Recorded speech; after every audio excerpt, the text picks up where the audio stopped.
Welcome to the Real News Network. I'm Paul Jay. The two-day meeting of the Democratic National Platform Committee in Orlando ended this weekend.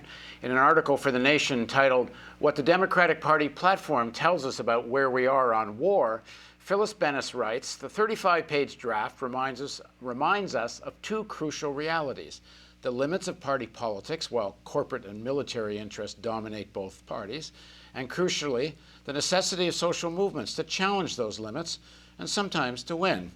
Now joining us to talk about the Platform Committee and whether progressive forces, led mostly by Sanders-nominated representatives at the committee hearings, to talk about that is Phyllis Bennis. She's a fellow and director of the New Internationalism Project at the Institute for Policy Studies in Washington, D.C. She's the author of many books, including her most recent, Understanding ISIS and the New Global War on Terror, a primer. Thanks for joining us, Phyllis.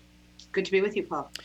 So there's sort of mixed messages coming, I would say, from the Sanders camp, and generally that there seems to have been some gains for the camp that considers itself progressive, and some serious losses, one would say. What's your assessment of what came out of this? Well, I think there's no question that on certain areas, particularly on the economic front, there were some significant gains. There were also gains on issues of the fight for a $15 an hour minimum wage, on abortion rights. There were some small advances on climate questions. So there were a number raising the federal minimum wage as well as taxing the rich. That was an interesting balance. There was talk about and call for a financial transactions tax. Now, what all of those things have in common is that, one, they were taken up as major priorities of the Sanders campaign, which, of course, had the right to choose, I think it was 6 members of the drafting committee, and then they were up against 7 members chosen by the Hillary Clinton campaign and 4 chosen by the Democratic National Committee. So they remained a minority, but they had a very vocal presence, and you saw some of that there. The second big thing that you saw was the role of social movements. All of those issues, abortion rights, LGBT rights, the fight for 15, all of them were characterized by very powerful social movements that brought enormous pressure to bear on policymakers overall, and specifically within the Democratic Party. Where you saw a reconfiguration was very visible on the questions of war and peace, diplomacy versus militarism, Israel-Palestine. On all of those issues, there had been some efforts to make some real breakthroughs. Most of them failed. Okay, just before you go on, one of those efforts was a Sanders nominee to the process, Cornel West, who spoke about Palestinian rights, trying to get the language changed in the platform on Israel-Palestine issues. Here's a little clip of what Cornel had to say. A commitment to security for precious Jewish brothers and sisters in Israel can never be predicated on an occupation of precious Palestinians. If we're concerned about security, it seems to me, we're going to have to talk seriously about occupation. Now, I don't know whether you would allow the use of that word. You know, New York Times said we got to put it in inverted commas. You know what I mean? No, occupation is real. It's concrete. For too long, the Democratic Party has been beholden to AIPAC, that didn't take seriously the humanity of Palestinian brothers and sisters. We're at a turning point now. And of course, it's going to be a slow one in the Democratic Party, but some of us will be working outside the Democratic Party to make it quicker. That's why I support the BDS, not because I think it's anti-Semitic. We've got to fight anti-Semitism, anti-Jewish hatred. It goes hand in hand with every Christian civilization, and many Islamic civilization is wrong, it's unjust, but that cannot be the excuse of in any way downplaying the unbelievable misery that we see in Gaza, in West Bank, and other places. So on some of the economic issues, the Clinton appointees were able to have, I guess, persuaded into somewhat a change of language, some people a change of optics.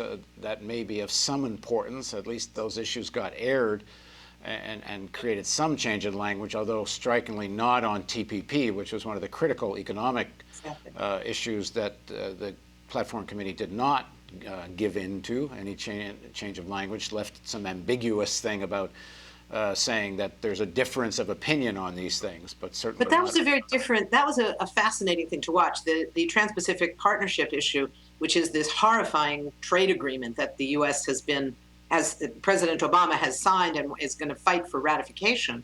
And one of the issues there was that what was clear was that Clinton herself had been forced to come out rather grudgingly and weakly, but officially against the TPP. But even with both major candidates, both opponents, the Clinton camp and the Sanders camp, both officially opposing the TPP, they couldn't bring themselves to oppose it officially because too many were afraid to contradict President Obama. And too many of them believe in the TPP. I mean, it really, and well, most people think Hillary does as well.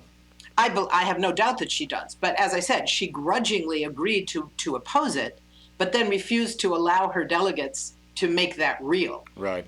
And for many, it was also about not being willing to undermine President Obama. Now, the clip we just played of Cornel, and it was rather remarkable to hear anything like that at a hearing where there's a television camera, a DNC hearing of sorts, was remarkable. On the other hand, on the foreign policy issues, the Clinton nominees would not budge even on optics. Well, it was very important. That particular clip was from an earlier hearing when there was the first effort to get some decent language on Israel-Palestine that failed, as you saw there. In just this last weekend in Orlando, at the meeting of the full platform committee, not just the drafting committee, Cornel and his colleague Maya Berry from the Arab American Institute had put forward a proposed amendment, two proposed amendments, both of which were incredibly mild. I mean, they were really kind of weak, I would say. And in fact, Maya Berry, in introducing those amendments, used Hillary Clinton's own words to say even Hillary Clinton has said this. So it's not something new. This was not anything significant. It was using the word occupation. The other one had to do with calling for greater humanitarian support for Gaza. It didn't condemn the Israeli assault on Gaza. It didn't reference the fact that 2,200 people, half of them women and children, were killed in the Israeli assault. It didn't mention any of that. It just said that the U.S. should participate in helping the humanitarian crisis in Gaza. Very mild, very small steps. And yet, and passionately responded by Cornel, who brilliantly linked it to both the moral incentive, the moral necessity and the political necessity to do so. And the answer, which came from Nancy Soderberg, the key Clinton representative there, said, well, we've already negotiated this in the earlier drafting committee. We really shouldn't take it up again. She didn't even try. She didn't even feel the necessity to try to respond in any substantive way because there was no substantive answer. Right. Now, so in your article, maybe one of the main themes of the article is the lack of dealing with any kind of anti-war position in the platform committee, the continuation of the underlying assumptions of American foreign policy that have always been in the Democratic Party platform, and the whole question of where is the anti-war movement in all of this? This is the very critical weakness of the peace movement, the anti-war movement that we saw playing out in these platform debates. On the questions of the wars in Iraq and Syria and Afghanistan and Yemen, there was nothing. There was really, really nothing. There was talk about militaristic responses, even the grudging response, the grudging support of the Iran nuclear deal, President Obama's own deal, was very grudging, and it went immediately to the question of, we will have no hesitation to use military force if Iran steps out of line by the slightest amount. It was a really threatening, really militarized response to it, very much Hillary Clinton's approach. And the Sanders campaign did not make that a priority and did not try to re-engage with that enormous movement that really emerged to fight for that agreement last year. That was really unfortunate. On the broader questions, for example, on Barbara Lee's long-standing effort to get the Congress to debate a new authorization for the use of military force against ISIS, something that has been going on for 2 years now without any authorization, relying on the 2001 George Bush authorization against al-Qaeda that was passed, of course, at a time when ISIS didn't even exist, and at a time when ISIS sees al-Qaeda as one of its enemies. So there's no legitimacy for this, and Barbara Lee has tried for years now to try for a new authorization. All they did was say, yes, there should be one that would be a little more specific about what we're trying to do against ISIS, but with no language about the need for a sunset policy that would end it at some point, that would identify any kind of geographic limits on weapons, nothing. So it didn't actually call for that. On the broader questions of militarization, all it would say is that the military budget should be based on us having the strongest military in the world, and that, yes, we should look at issues of the possibility of a investigation of problems in the Pentagon budget, but never mentioned the idea of cutting the budget. The only mention of the word budget cuts was to oppose the Republican links to budget cuts in the Pentagon's budget that are linked to cuts in domestic spending. So it was really a throwaway line. You know, they talked about we should audit the Pentagon. That was as far as they were prepared to go. When we all know that right now, if you look at, for example, how the Pentagon has said, we don't want the F-35 bomber. We don't need it. It's a relic of the Cold War. It's costing billions of dollars, and we don't want it. We can't use it. And Congress had said, we don't care. We're going to fund it anyway. We're going to fund it anyway. And that was supported by Bernie Sanders. It was supported by Hillary Clinton. It was supported by virtually every Democratic, as well as the Republicans, every Democratic member of Congress whose district had any connection to the F-35, despite the Pentagon itself saying we don't want it. So the notion that we're going to investigate and end waste at the Pentagon was really a throwaway. Now, in your article, you characterized the American strategy against ISIS and the platform committee support for it as whack-a-mole. What do you mean by that? Well, what the U.S. is doing by trying to use military force against terrorism, they're failing. They're going after the areas in Iraq and Syria where ISIS has created what it calls its caliphate, where it's actually controlling territory and controlling populations. Now, in the abstract, of course, it's important to not have people forced to live under ISIS rule, under that incredibly cruel, violent version of Islam that ISIS claims to be upholding. But what happens is when they lose territory on the ground, they turn to more traditional means of terrorism. So they go and attack civilian targets, whether in Baghdad, in Istanbul, in Paris, in San Bernardino. All of those attacks have taken place right after ISIS has lost territory. So what happens is, and there's no accounting for this, there's no discussion of this, there's no recognition of this as the result of these military assaults on ISIS-held territory. What happens is they turn back against civilians all around the world, and then the U.S. says, well, we have to go over there and fight them there, and then we have to go there and fight them there. So it's like playing whack-a-mole. They pop up here, we fight them here, they pop up there. It's not a strategy that can win against terrorism because military force cannot win against terrorism. All it does is create more terrorists. Now, so if you look at the whole process of this fight in the platform committee, some people suggest that in the end, it really won't mean very much. The significant positions weren't changed. A little bit of change in language on some of the economic issues, but not significant. And certainly Hillary's not bound by any of this. On Tuesday, Bernie Sanders is expected to be on a platform in New Hampshire with Clinton and endorsing her.